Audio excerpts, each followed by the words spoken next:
A ver, yo soy Juliana Violeta Vázquez Varas, yo soy psicóloga y el día de hoy he sido invitada a dar una palestra, a hacer una especie de introducción a un área de la psicología clínica que está ahorita en una condición de desarrollo bastante grande y hay una gran necesidad también de mirar los problemas que se pueden trabajar dentro del área clínica, dentro de este tipo, de este campo, de esta área del desarrollo humano. El título de esta palestra es La función del psicólogo en el embarazo, parto y posparto. Yo soy Juliana Vázquez Varas. Voy a hablarles unos minutitos más o menos de cómo es el aspecto de mi experiencia profesional en ese campo. Yo soy psicóloga hace 15 años ya. No parece, pero soy psicóloga hace 15 años.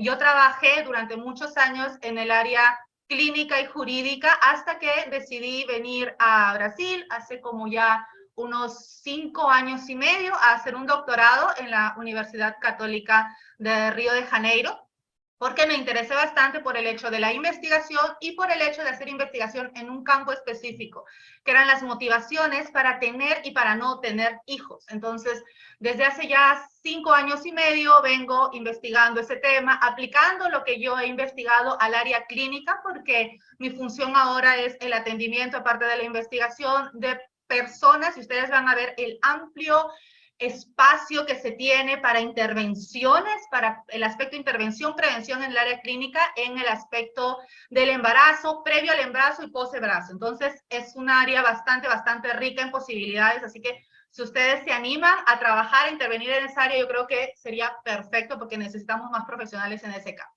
Como les decía, mi tesis de doctorado, investigué durante 4 años las motivaciones para no tener y para no tener hijos, tanto en personas peruanas como en personas de Brasil, porque hice un estudio transcultural, que se llama así cuando tú analizas 2 países y los comparas. Entonces, se trabajó durante eso y yo he seguido trabajando en eso, tanto en el aspecto de investigación, ya tengo una buena cantidad de artículos publicados en revistas indexadas, que eso es bastante bueno porque, como lo voy a explicar más adelante, la psicología sin ciencia se queda en simple charlatanería, entonces es necesario que más psicólogos también se unan al campo de la investigación y querer un poquito más esa área y tenerle más respeto a esa parte. Entonces trabajo aún en el área de investigación. El área de divulgación científica también es una cosa que me interesa mucho. No sé si ustedes han escuchado, pero la ciencia a veces se queda restricta al aspecto de solamente aquellas personas que saben, que leen artículos, por ejemplo. Entonces, el común, la persona común, la persona de a pie no llega a tener la información de una manera un poquito más formal. O sea, no llega a tener, una persona pueden 10 investigadores investigar un campo y esa información que ellos reciben, que ellos analizan y que ellos discuten no llega al público común. Entonces, ahora la parte de divulgación científica está muy, pero muy fuerte. Tratar de traducir en palabras simples lo que los investigadores han encontrado. Entonces, esa parte también es un área que me interesa mucho. Hace ya un par de años, cuando el doctorado mío yo ya estaba más tranquila con las cosas que tenía que hacer en el doctorado, cambié un poquito y empecé a hacer videos y material de divulgación científica, específicamente en el área de la psicología reproductiva. Después les voy a presentar, yo tengo un canal de YouTube donde hago videos, posteo videos semanales sobre ciencia en psicología, sobre cómo hacer método científico y sobre el aspecto de psicología reproductiva, lo que tiene que ver con, después les voy a explicar un poquito más, pero trabajo en eso también. Es una cosa ya más por amor al arte, sinceramente. Y practico la clínica enfocada a problemáticas femeninas, específicamente mi especialidad es en el aspecto planificación familiar, gestación y posparto en un centro psicológico virtual que se llama Entre Ellas Psicología, con un par de colegas más que se enfocan en otro tipo de áreas, todas enfocadas solamente al aspecto de campos relacionados a la mujer. Entonces, Entre Ellas es un proyecto que iniciamos hace 1 año y medio que busca una atención específica a mujer en diferentes etapas de su vida. Entonces, ya más o menos conocen por dónde voy, qué es lo que hago, qué es lo que he estado haciendo todo este tiempo y qué es lo que estoy haciendo ahora. Y vamos ahorita sí a presentar el tema que nos ha traído a todos nosotros acá. Aquí les dejo el Método GB, es mi canal de YouTube, donde está una mezcla de cosas entre reproducción, ciencia y psicología, y entre ellas es nuestro canal de Instagram, donde puedes encontrar psicología destinada a aspectos femeninos.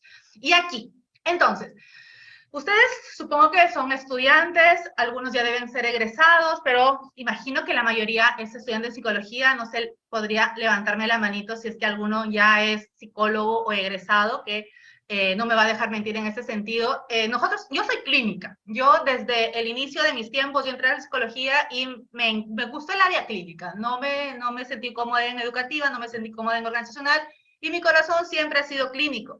Pero si bien es cierto, la psicología clínica nos enseña muchos aspectos de patología, por ejemplo, ansiedad, depresión, estrés, problemas alimenticios, adicciones, nos enseñan más la parte del ser humano que está enfermando, y de una u otra forma no vemos a veces, o no nos da tiempo, porque pues la educación universitaria es generalista, porque eso es justamente lo que nosotros necesitamos, conocer de todo un poco. Eso es lo que nosotros necesitamos, y eso es lo que la universidad nos da después. Pero al ser la psicología tan amplia, hay campos que a veces ni siquiera los exploramos, no tenemos la oportunidad de explorarlos.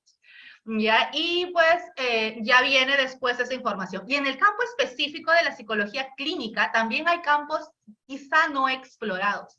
El campo de la psicología clínica tiene también algunos aspectos que no necesariamente van a ser de patología, también pueden serlo, que yo les voy a explicar más de un ratito, pero también de prevención, pero también de acompañamiento en diversas etapas de la vida. Y cuando estoy hablando de etapas de la vida, pues estamos hablando de que existen una infinidad de cosas que pueden ser trabajadas. Desde que la persona nace, bueno, aunque el psicólogo con un recién nacido no va mucho, hasta que la persona muere. Y ahorita, en este momento, en estos 40 minutos, imagino que nos toca o nos está faltando, vamos a trabajar específicamente un área de la vida, especialmente de la mujer, ¿ya? Porque es la mujer la que gesta, pero también ustedes van a ver que la pareja también puede integrarse dentro de este trabajo, pero es un área específica, es un campo específico de la vida, desde el hecho del deseo de tener un hijo, que ya de por sí el simple deseo es el inicio de todo esto, la motivación, el deseo es el inicio de la planificación, hasta el hecho de tener y concretizar la maternidad, que no solamente acaba en el parto, sino en las etapas siguientes, que sería la parte del posparto o la parte perinatal. Entonces, sobre esos aspectos específicos de la vida es donde donde un psicólogo perinatal, ahora se le dice psicología perinatal, pero la verdad tiene muchísimos otros nombres, acá les he traído algunos otros: psicología obstétrica, psicología de la maternidad, psicología del embarazo, parto y puerperio, que realmente a mí me gusta más ese nombre. Para serles bien sincera, yo prefiero ese nombre porque creo que abarca más, incluso como lo van a ver ustedes, a eso de embarazo, parto y puerperio yo le agregaría un pre-embarazo, porque como ustedes van a ver, hay mucho que trabajar en el deseo de tener hijos, o en el deseo y el no poder tenerlos. Entonces ahí viene todo lo que tiene que ver con casos de no sé si quiero o no quiero, yo quiero y mi pareja no quiere, quiero pero no es el momento, o quiero y no puedo, que sería el caso de los problemas de infertilidad o personas que entran en un proceso de reproducción asistida. Entonces, básicamente, cuando hablo de psicología del embarazo, parto y puerperio, me voy entonces, aparte de la duda y la planificación, que voy a explicar eso mucho mejor después. Esperen, no sé, profesor Briceño o alguno de ustedes me avisa cuando ya está faltando como que 10 minutitos, porque yo me emociono y termino hablando mucho y después me olvido del tiempo. Ya, pero vamos aquí, duda o planificación, que sería chicos, chicas, a ver, obvio que no los voy a tratar ni nada porque estamos hablando entre colegas, pero la pregunta principal en esta parte sería: ¿ustedes quieren tener hijos en algún momento de su vida, si es que no los tienen todavía? O si ya los tienen, ¿quieren tener más? ¿Entiendes? Esa pequeña pregunta es la parte que tiene que ver ya con la motivación, con la duda y una posterior planificación. Entonces, en toda esa parte, para pasar al intento de quedar embarazada, y yo he hecho, justo he hecho varios, no he hecho varios, he hecho un video ahí que hablo de eso, que todavía no lo publico, que es el hecho, por ejemplo, de que tenemos en la cabeza muchos la idea de que quedas embarazada al toque nada más, dejas de tomar la píldora o dejas de cuidarte de alguna manera y ya, al mes, ya estás, o a los 2 meses. No, no hay nada más alejado de la realidad. ¿Entienden? Entonces, todo el proceso de querer quedar embarazado, de conseguir la concepción para muchísimas personas, para más personas de las que ustedes imaginan, es un proceso ansiogénico, estresante y a veces doloroso. Entonces, especialmente ahora para personas que tienen 35, 36, 37, 38 años, que recién están empezando a tener interés por tener hijos a esa edad.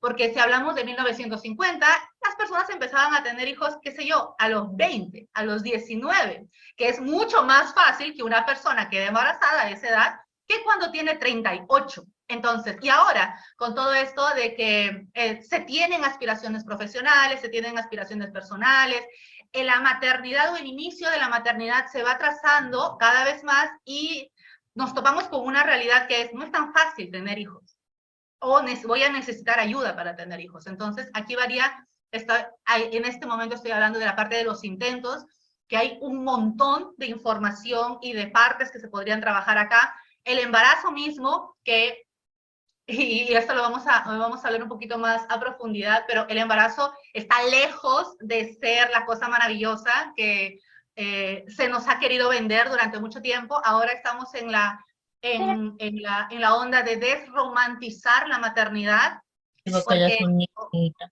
Noelia, ¿quieres hacer alguna pregunta? ¿Se te fue estamos en la etapa de desromantizar la maternidad por el hecho de que hay que ser conscientes. Hay cosas que no son agradables, hay sentimientos que realmente no necesariamente van a ser bonitos y a veces vamos a necesitar una ayuda extra. Entonces, toda la parte del embarazo, y lo vamos a hablar un poquito mejor después, también es una parte bastante complicada emocionalmente que se debe trabajar.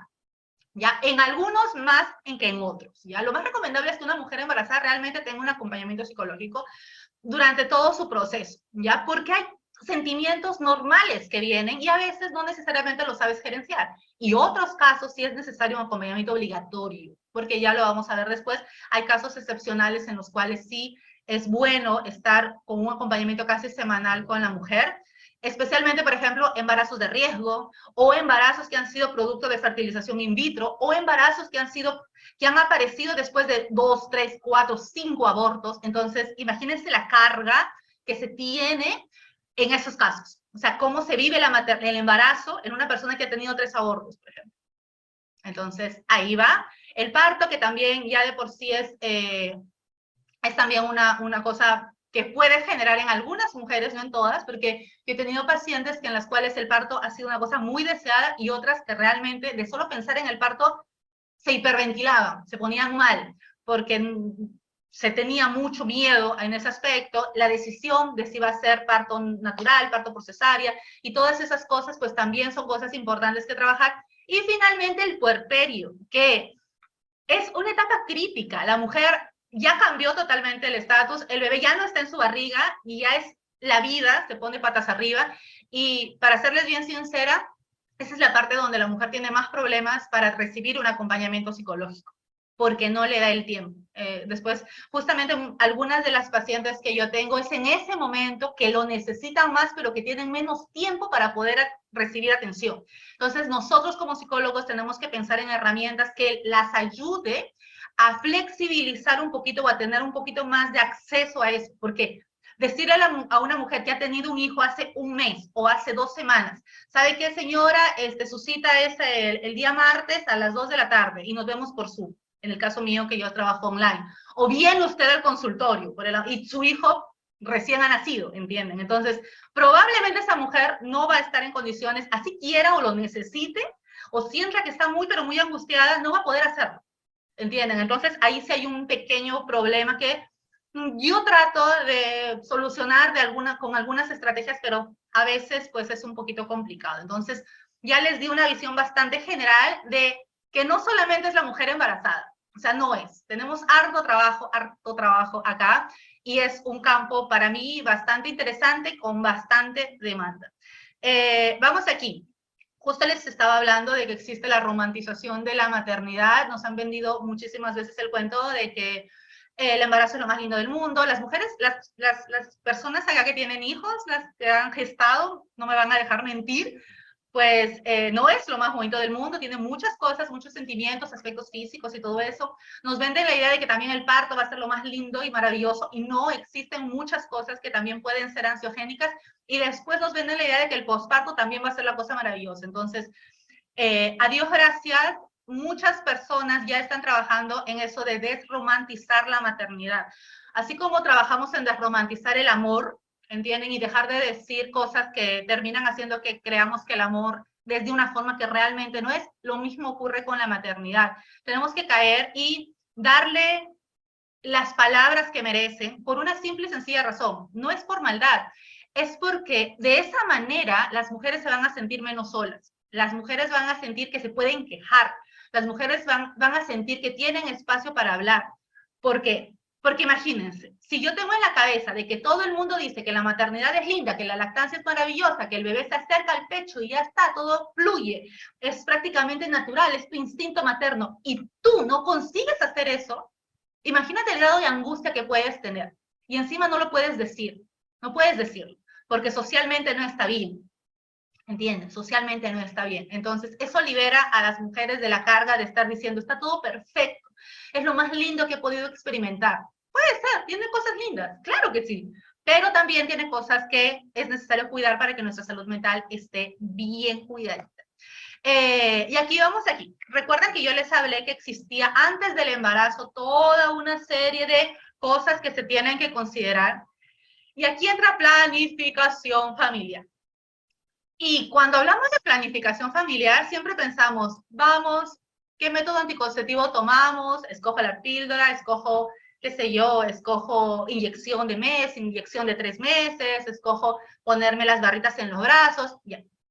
Eso es parte de la planificación familiar. Y obviamente, pues un psicólogo no es el más llamado para hacer ese tipo de cosas. Existen otros profesionales que lo van a hacer muchísimo mejor que nosotros. Pero ¿cómo entra la psicología o los psicólogos en la parte de planificación familiar? Entran para hacerlos reflexionar a las personas sobre esa decisión.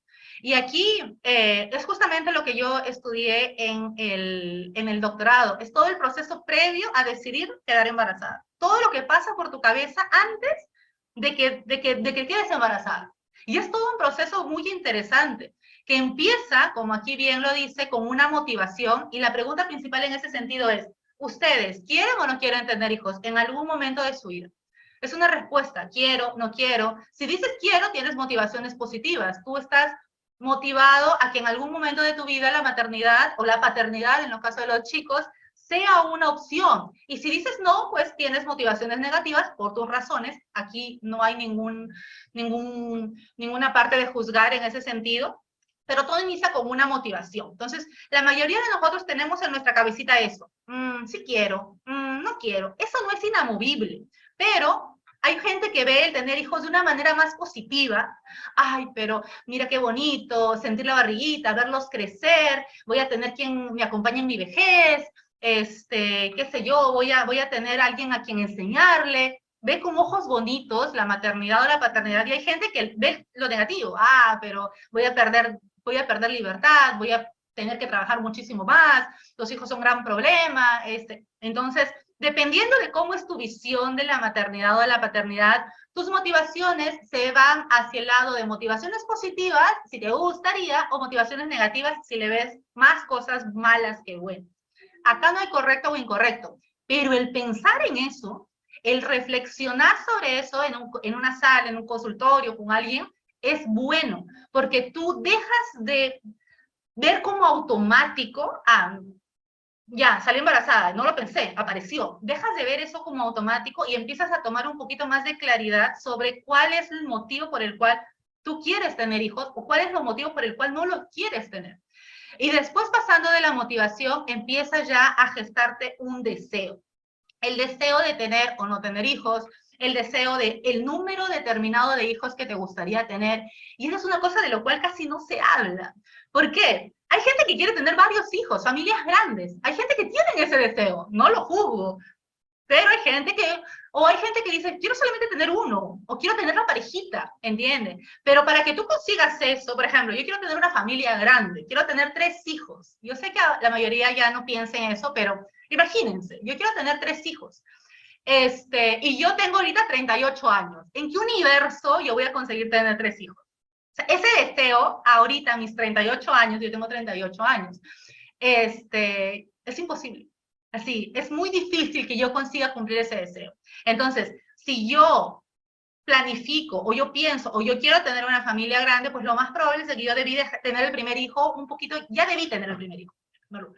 Entonces, ¿vieron? Es una cosa que uno tiene que pararse, sentarse y pensar. Es parte de la planificación familiar, no solamente si tomo o no tomo la píldora, no solamente es si me pongo o no me pongo la inyección. Después del deseo, pasamos a la intención. Y aquí es una cosa muy interesante, porque uno puede desear un montón de cosas, ¿sí o no? Yo puedo desear ser rubia, yo puedo desear tener un montón de dinero, yo puedo desear dejar de vivir acá, irme a la playa, a trabajar en home office en una playa, yo puedo desear un montón de cosas, pero no necesariamente voy a poder hacerlas todas, porque deseo es deseo. Y cuando el deseo se choca con la realidad, es cuando ese deseo se transforma en una intención. Eso es en el campo de este proceso, esto que les estoy explicando es un proceso de toma de decisiones reproductivas, que fue creado por un autor norteamericano llamado Warren Miller, que se especializa en este tipo de trabajo. Entonces, el deseo es el choque de la realidad con la intención. Por ejemplo, lo que hace rato les dije, yo puedo desear tener una familia grande, me encantaría tener mis hijos corriendo por toda acá, 3 mínimo, pero yo ya tengo 38. Entonces, probablemente ese deseo no se pueda cumplir. Entonces voy a tener que regular ese deseo a una cosa que pueda ser realizable. Imagínense que yo quiero tener hijos y mi esposo no quiere.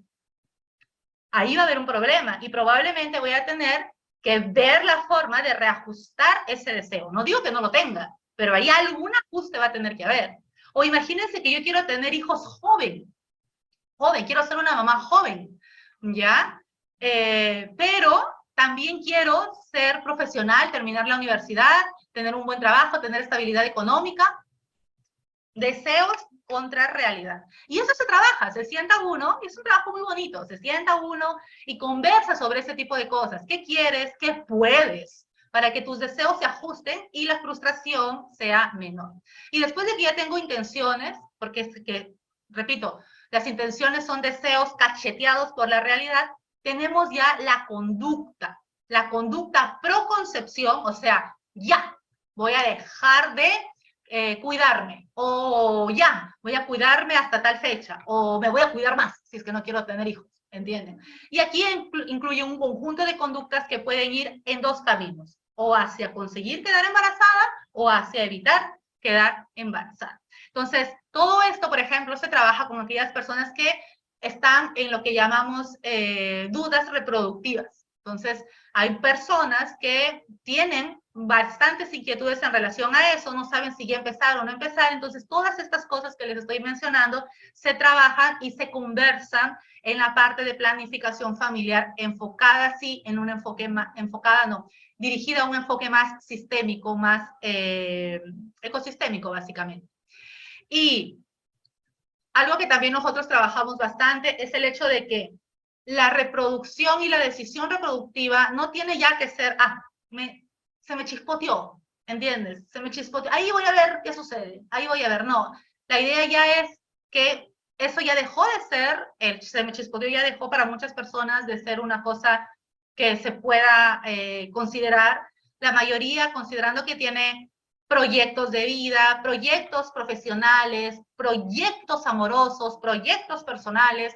Entonces, ya eso debería ser incluido como una cosa más que pensar y que colocar dentro de nuestro proyecto de vida. Entonces, para eso necesitamos primero autoconocimiento, saber qué quiero, cuánto quiero, en qué condiciones lo quiero. Yo podría ser mamá sin un papá, en primer lugar, es una pregunta. Si llegas a los 35 y no tienes una pareja decente con quien te gustaría formar una familia, ¿dejarías de ser mamá? ¿O optarías por algún otro medio? Es una pregunta bastante importante. ¿Cuántos hijos te gustaría tener? ¿Bajo qué condiciones económicas, sociales? ¿Qué metas necesitas cumplir antes de pensar en tener hijos? Todo eso conversado, explicado, y saber qué es lo que uno quiere y por qué lo quiere. Una vez muchas personas vienen y me hablan de, quiero tener el segundo hijo, para que acompañe al primero, ¿entiende? Esa es una de las clásicas razones por las cuales quieren tener un segundo hijo. Y cuando nosotros conversamos lo ponemos más en tierra, porque no es solo tener un segundo hijo porque quieres que el primero tenga amiguito, o tenga un compañerito, o tenga una persona. Es de considerar los factores. Se tiene que pensar en otros factores para que tu decisión sea racional, sea consciente y sea inteligente. Entonces, todas esas cositas se trabajan, cada mujer, cada pareja es un mundo, y es un mundo bien interesante que explorar. Información, porque hay muchos mitos en función a las cosas, muchos mitos. Por ejemplo, el gran mito de mis hijitos me van a cuidar cuando yo sea viejita.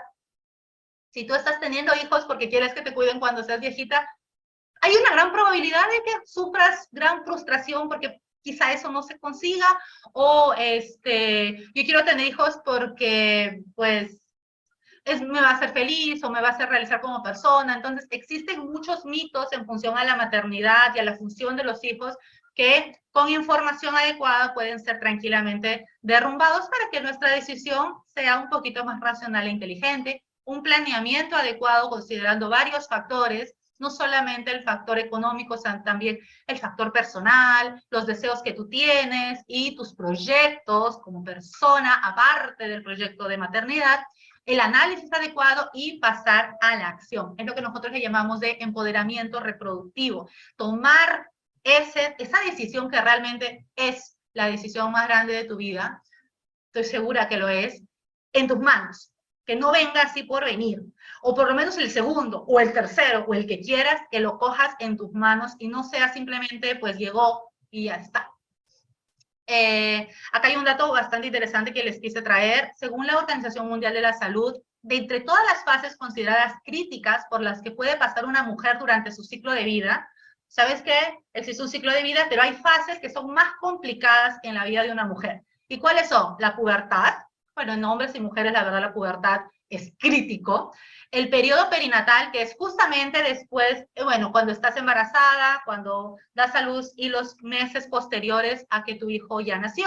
Y el climaterio, que es cuando, pues, tu vida reproductiva, tu vida fértil acabó. Entonces, esas son las tres etapas consideradas más complicadas en el ciclo vital de una mujer. Y es precisamente, según la Organización Mundial de la Salud, el periodo perinatal, ese momento de embarazo y parto y posparto, en el que la mujer está más propensa a desarrollar cambios emocionales significativos que, si son mal manejados, si no son adecuadamente acompañados, pueden resultar en diversas enfermedades mentales. Entonces, esa es una cosa interesante que pensar.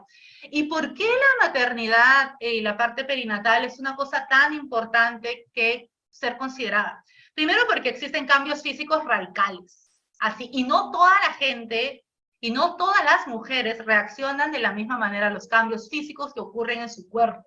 No todas las mujeres se sienten felices con el hecho de que el cuerpo, su cuerpo, tal y como lo conocieron durante todos los años anteriores, cambie de la manera en cómo cambia durante la gestación. Y después de la gestación, mucho más todavía, porque se tiene la idea también, que es una idea que tratamos también de combatir, de que ya, a los 3 meses ya debes estar con el cuerpito que tenías antes de tener un hijo. Y las redes sociales, todas aquellas personas que tienen hijos y aparecen después de 3 meses, ya poniéndose un bikini o con la cintura plana, refuerza la idea de que, oye, deberías, y yo no puedo. Entonces, ahí hay todo un conflicto en relación al cuerpo.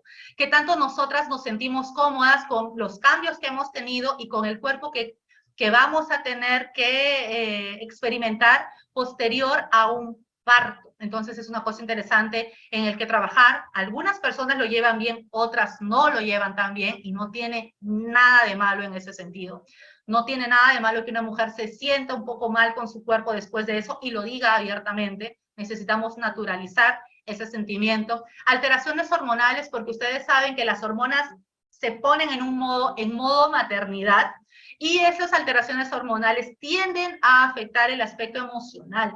Entonces, probablemente mayor sensibilidad, mayor irritabilidad, otro tipo de sensaciones que se llegan a experimentar. Entonces, esas alteraciones hormonales, no toda la gente entiende que son producto del cóctel hormonal que se está teniendo en ese momento.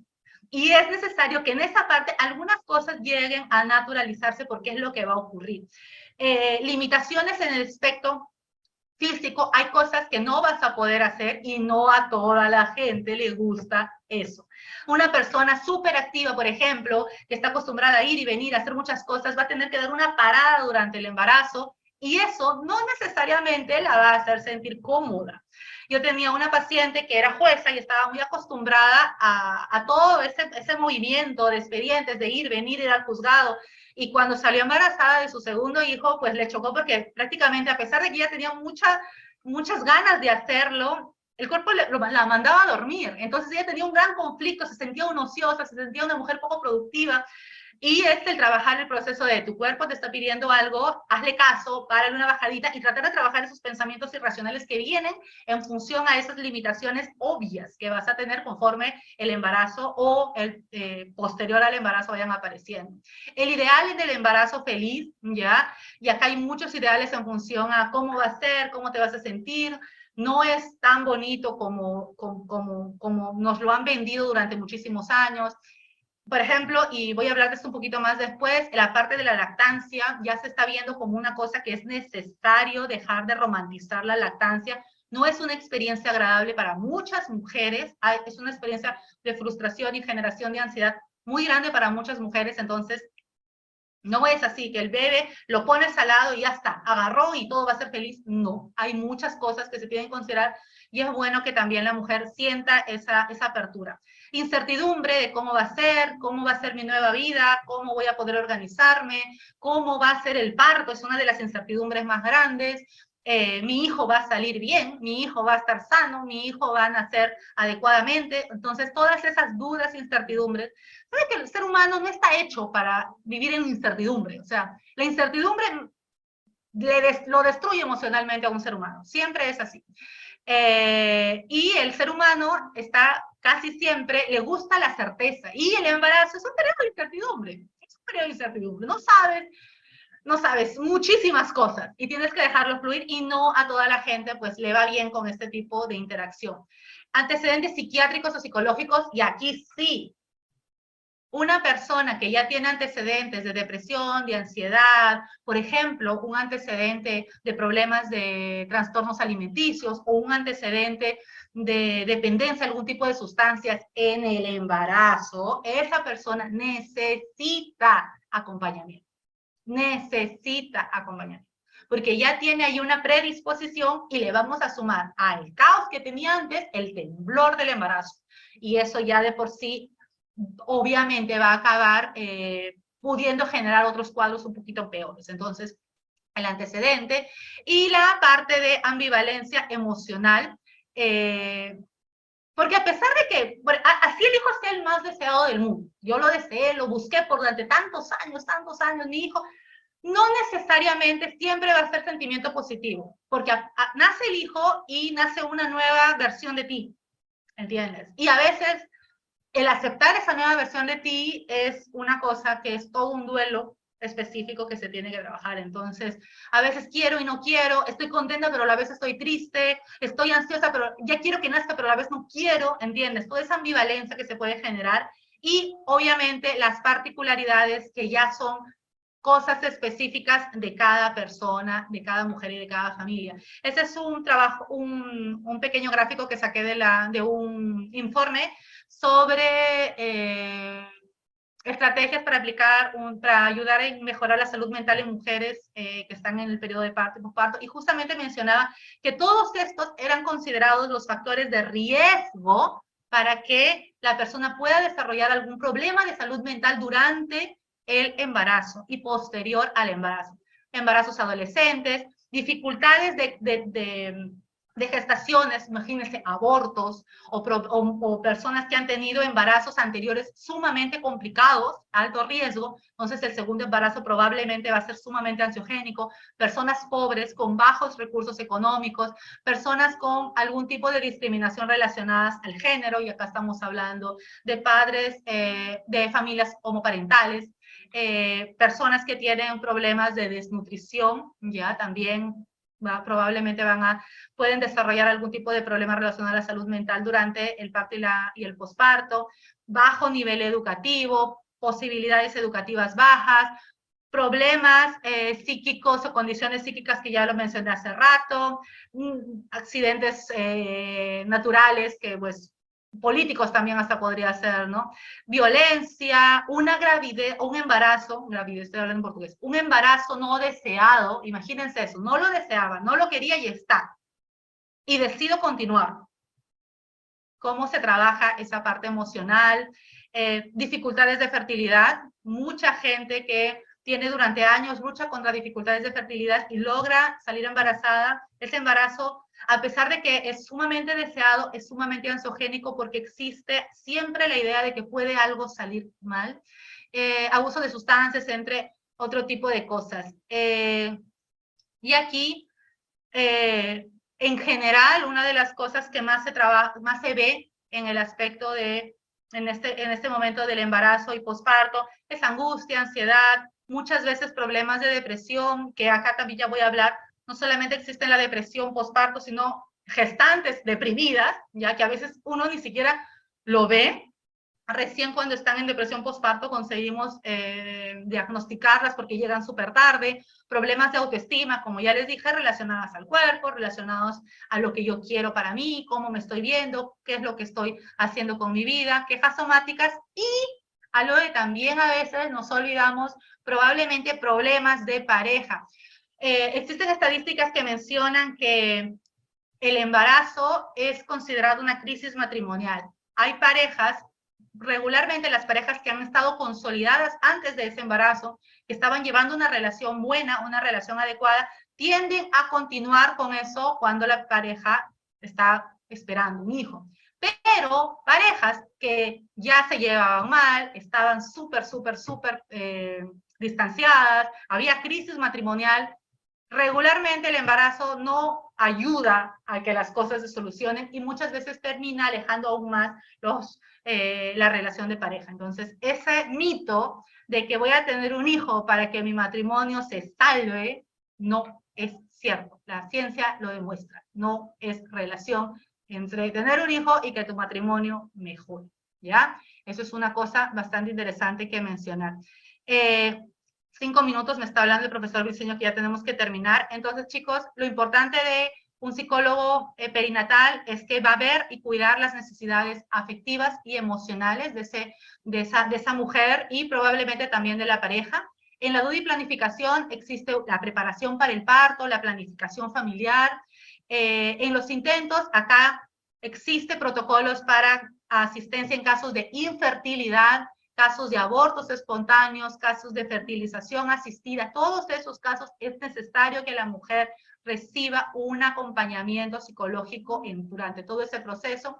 El embarazo que ya les mencioné, miedos, angustia, ansiedad, depresión, que es lo que regularmente lo conocemos, preparación para el parto y en el puerperio existe aquí un abanico de posibilidades que trabajar. Dificultades para amamantar, baby blues, que es un nivel un poquito más bajo de depresión, depresión postparto, el aspecto de retornar al trabajo, que es una cosa también súper ansiogénica para las mujeres, el hecho de madres que tienen hijos con algún tipo de dificultad, sea cognitiva, sea motora, sea del desarrollo, que también es un buen campo para trabajar, redescubrir la sexualidad considerando que existen todos los cambios corporales, muchas mujeres tienen problemas para nuevamente tomar su vida sexual, sentirse cómodas con su cuerpo, algunas incluso extrañan la barriga, que es otro tipo de dificultad que algunas mujeres mencionan, y una de las peores cosas que se puede trabajar, que es la muerte del bebé, si es que en caso ocurra una muerte cuando el bebé ya ha salido de la barriguita. En los casos de problemas de fertilidad, existe una necesidad de evaluar el impacto de un diagnóstico. ¿Qué ocurre con una mujer y un hombre que les dicen, ustedes no pueden tener hijos, son infértiles? Trabajo ahí. Casos de reproducción asistida también es un campo maravilloso que trabajar por el hecho de que son gestaciones altamente ansiogénicas y que traen una gran carga por atrás. Muy probablemente abortos, probablemente a veces se hace la primera inseminación, no se consigue, se hace la segunda, ¿entienden? Entonces, todo un proceso, y yo, por ejemplo, tengo bastantes pacientes específicamente en ese área de reproducción asistida, evaluación de las alternativas. Hay gente que me dice, yo no quiero reproducción asistida. ¿Qué otras estrategias, qué otras alternativas tienes? ¿Qué otras cosas se podrían ser interesantes para ti? Y en el caso de personas que han sufrido abortos, sea específicamente, mayoritariamente abortos espontáneos, porque los abortos por elección no necesariamente van a tener el mismo impacto que un aborto espontáneo a lo que tú no estabas necesitando. A ver, para trabajar acá rapidito, el hecho de considerar una mujer gestante tiene 3 trimestres y cada trimestre va a tener sus propias características emocionales que nosotros tenemos que trabajar. Regularmente el primer trimestre es un trimestre caótico a nivel emocional. Te dieron la noticia de que estabas embarazada y se aúna el hecho de que la mayoría de veces existe un mayor riesgo de que ocurra algún aborto espontáneo. Entonces, esos 3 meses son meses de mucha carga emocional, muchos cambios hormonales. El segundo trimestre se trabaja un poquito más, es un trimestre de tranquilidad emocional. Ya pasó el periodo de posibilidad de aborto, que es tan alto en el primer trimestre, pero existe todavía miedos en relación, por ejemplo, al hecho de que el bebé esté con todos los órganos bien puestos por la parte de la ecografía morfológica que justamente ocurre en el segundo trimestre, y el tercer trimestre es el momento final, la recta final. Los cambios físicos son más pesados, la barriga ya está muy grande, las incomodidades físicas se sienten y existen, por ejemplo, alteraciones de sueño y mucha incertidumbre en función al parto. El parto y la lactancia, chicas y chicos, son 2 cosas también importantes que trabajar, considerando que son puntos bien ansiogénicos y no necesariamente todos tienen un parto maravilloso y no todos tienen la experiencia de lactancia como creen que debería ser. Y aquí les estoy mencionando que, aunque es más conocida la depresión postparto, alrededor de la mitad de las personas que tuvieron depresión postparto, esa depresión inició durante el embarazo. O sea, no que empezó la depresión cuando nació el bebé, no, ellas ya venían con depresión. Y aquí la importancia de detectarlo durante el embarazo para tratar de hacer de que no llegue a más. Y aquí algunas estadísticas, que la depresión se encuentra alrededor del 18% y la depresión postparto 19.2%.